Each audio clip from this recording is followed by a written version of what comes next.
हमारे मित्र हैं अफजाल अंसारी जी, वर्तमान सांसद हैं। एक दिन ऐसे हमारी उनकी चाय पे हम लोग बैठे थे, बातचीत होने लगी। हमने कहा सांसद जी हमारी साइकिलिया क्यों चला रहा? हम मतलब हमके समझ जा पीछे बैठक छोड़कर चलावा दी था, चलावा दे वे कहे हम मदरसा के बात हमसे न करवा, आप मालिक बन के दस्तखत कर दो।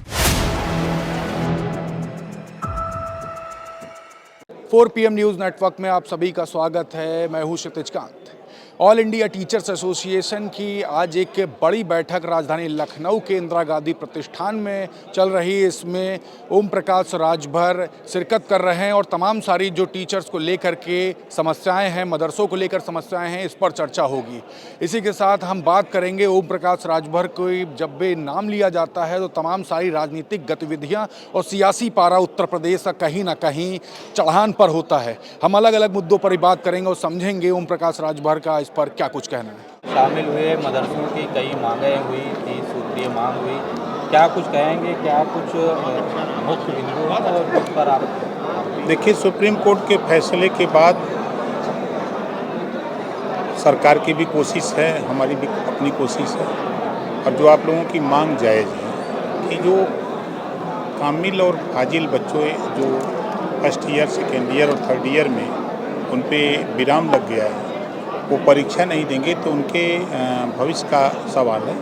इस पे हम लोग विभाग में चर्चा करके, बैठक करके इसका समाधान निकालने का पूरा प्रयास करेंगे और जो 30 सूत्री मांग मिली है उस बिंदुओं पर अलग अलग हम लोग उसमें कोशिश करके, चाहे आधुनिक शिक्षक के वेतन का मामला हो, चाहे ITI का मामला हो, चाहे समान वेतन की बात हो, तो जो तमाम इशू हैं उसको हम लोग अपने विभाग के अधिकारियों से, डायरेक्टर, ACS, रजिस्ट्रार सब लोग बैठ करके हम लोग उस पर हल निकालने का पूरा प्रयास करेंगे। ये जो कामिल फाजिल की जो डिग्री की बात कर रहे थे कि आप जो भाषा यूनिवर्सिटी का दौरा करेंगे, जबकि भाषा यूनिवर्सिटी ने अपने यहाँ से जो भी मंजूरी देने के बाद में फरवरी 2022 को एक लेटर भेजा था शासन को, जो फरवरी 2022 से आज तक लटका हुआ है। सिर्फ खाली मंजूरी देने की बात है, वो अपनी बैठक करके उन्होंने मंजूरी दे दी है। वो अगर वो आदेश की कापी हमको मिल जाए कि वो कापी कहाँ है जो उन्होंने दिया है, भेजा है, तो उस पर हम पहल करके उसको आगे बढ़ाएं। तो सिर्फ शासन से वापस जानी है, उसका दिशा नहीं, वो जानकारी हमको हो कि वो फाइल किसके यहाँ रुकी है।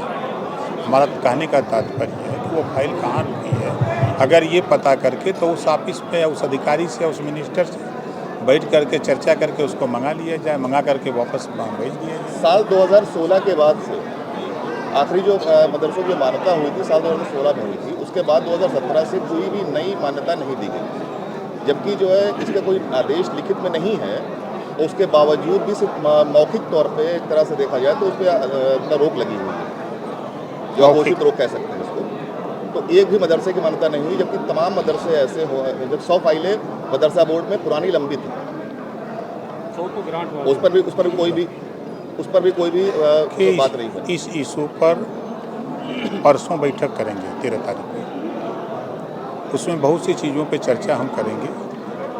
शुरुआत जो फाइलें पड़ी हैं, 100 फाइलें आप बता रहे हैं, उसमें क्या दिक्कत है, किस आदेश से रुकी हैं। अभी हम भी जब से विभाग लिए हैं तो उसको अध्ययन कर रहे हैं, बेहतर कैसे किया जाए, जो काम रुके हुए हैं उसको आगे कैसे बढ़ाया जाए। तो इस पर हम लोग बैठक करके विभाग से डिस्कस करके आगे बढ़ाएंगे। सर, मदरसा बोर्ड की नियमावली पर बैठक होने वाली है, बहुत कुछ चेंजेस की भी उम्मीद की जा रही है कि बड़े चेंजेस हो जाएंगे। हज की नियमावली की ड्राफ्टिंग हो गई है, वक्फ बोर्ड की नियमावली तकरीबन कैबिनेट से पारित हो गया, लागू भी हो गया। क्या कुछ है हज की नियमावली में और मदरसा बोर्ड की नियमावली में, क्या कुछ चेंजिंग जो होने वाले हैं? देखिए, चेंजिंग जो पुरानी व्यवस्था है उस व्यवस्था में बदलाव है।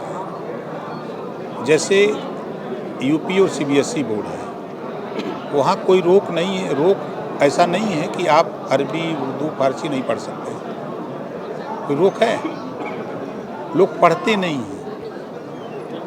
और UP और CBSE बोर्ड की मान्यता सब जगह है पूरे देश में उसकी डिग्री की, और वहीं मदरसा बोर्ड में जब जाते हैं आप तो फिर उसकी मान्यता नहीं है। सिर्फ मदरसे में है, तो उसमें संशोधन कैसे हो उस पर सुझाव लोगों से मांगे जा रहे हैं। सर, यूपी से हाजियों की संख्या लगातार घट रही है। पिछले 10 सालों में लगभग हाजी हो चुकी है और लास्ट ईयर सर यूपी हज हाउस में काफ़ी असुविधाएं हुई हाजियों को, मक्के मदीने में भी हुई हैं। सर इसको सर इस वर्ष क्या इसकी विशेष? पिछली बार अगर आप देखेंगे और इस बार देखेंगे तो बीच में 2 साल कोरोना कार्यकाल था, उसमें काफ़ी गिरावट रही। सर उससे पहले से गिरे हुए पिछले 10 साल की बात कर रहा हूँ। नहीं, हम देखिए, हम जब से चार्ज लिए तब से हम जानते हैं ना पीछे क्या हुआ। आगे सर क्या कदम इसके लिए? नहीं, उसमें हम लोगों ने उसका प्रचार प्रसार और जो सुविधाएं हैं, जो जाने पर वहाँ असुविधा होती थी, उसको बेहतर करने के लिए हम लोग काम कर रहे हैं। सर कोर्ट ने निर्देश दिया था कि 11 तारीख को 2 वक्फ बोर्ड हैं, अलग अलग सीईओ को फुल टाइम अपॉइंट किया जाए। क्या सीईओ को ढूंढ लिया गया है और आज 11 तारीख है चूँकि, तो क्या कल से कोई नया सीईओ आ जाएगा? नहीं, आज कोर्ट में पेशी, हाई कोर्ट में कोई मामला है, आज उसमें पेशी है, वो भेज दिया गया है कोर्ट में। हमको अंदाजा कि 1 महीने के अंदर संभावना है कि वो गठन हो जाएगा। अभी ये अल्पसंख्यक आयोग और उर्दू एकेडमी और इस तरह के कई और मदरसा बोर्ड भी इस टाइम पर जो है उसका कार्यकाल पूरा हो चुका है और उर्दू एकेडमी लगभग 1 साल हो रहा है, उसका भी कार्यकाल पूरा हो चुका है। इसके अलावा अल्पसंख्यक आयोग का भी कार्यकाल पूरा हो चुका है। तो इसके लिए कोई प्रक्रिया चल रही है? कार्रवाई प्रचलित है।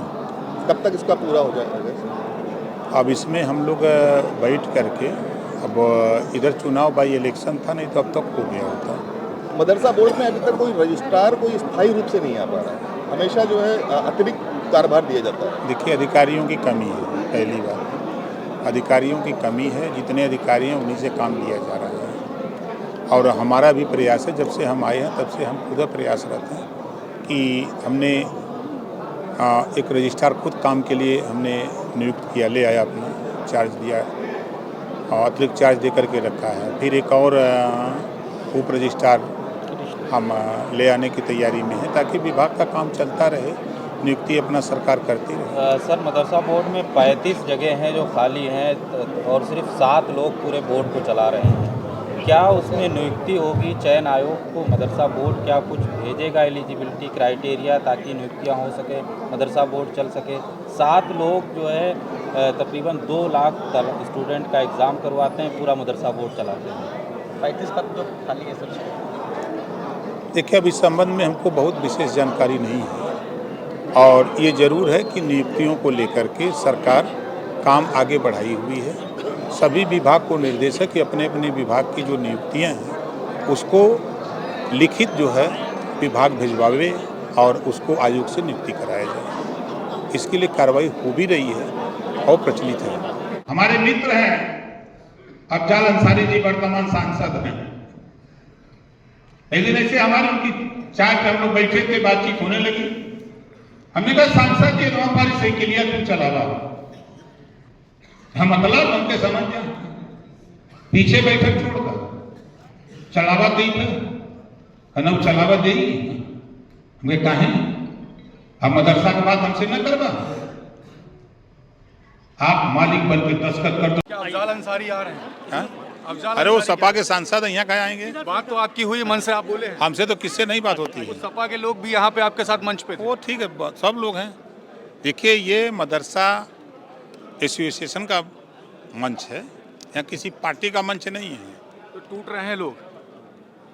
सब लोग तो ठीक है, कहाँ टूट रहे हैं? नहीं, दूसरी पार्टी से आप तो कुछ पहले भी कई बार हम लोगों ने जब इंटरव्यू किया तो जो आपने कहा वो हुआ। धैर्य रखिए, देखते जाइए। तो आप देख रहे थे ओम प्रकाश राजभर जी से बात हो रही थी आज मदरसा बोर्ड को लेकर के, यहाँ पर बातें हुई हैं। आप पीछे देखेंगे एक प्रांतीय सम्मेलन था, ऑल इंडिया टीचर्स एसोसिएशन का, तमाम सारी बात हुई। मंच से अफजाल अंसारी को लेकर के भी तमाम सारी बातें की। क्या आगे आने वाले समय में क्या भारतीय जनता पार्टी में अफजाल अंसारी दिखेंगे? बड़ा सवाल है, क्योंकि ओम प्रकाश राजभर ने पहले भी तमाम सारी जो बातें की हैं वो ग्राउंड स्तर पर देखने को मिली है और चर्चा का विषय आज ये सम्मेलन बना रहा पूरे देश भर में। और दूसरी तरफ बात की टीचर्स एसोसिएशन को लेकर के कि आगे क्या कुछ होगा, तो तमाम सारी बातें हुई है हमारे बीच में। क्या कुछ आपको लग रहा है, आप भी कमेंट बॉक्स में लिखते रहिए और जुड़े रहिएगा 4 PM न्यूज़ नेटवर्क के साथ ग्राउंड रिपोर्ट के लिए। मैं हूं क्षितिज कांत, कैमरा पर्सन शुभम के साथ। धन्यवाद।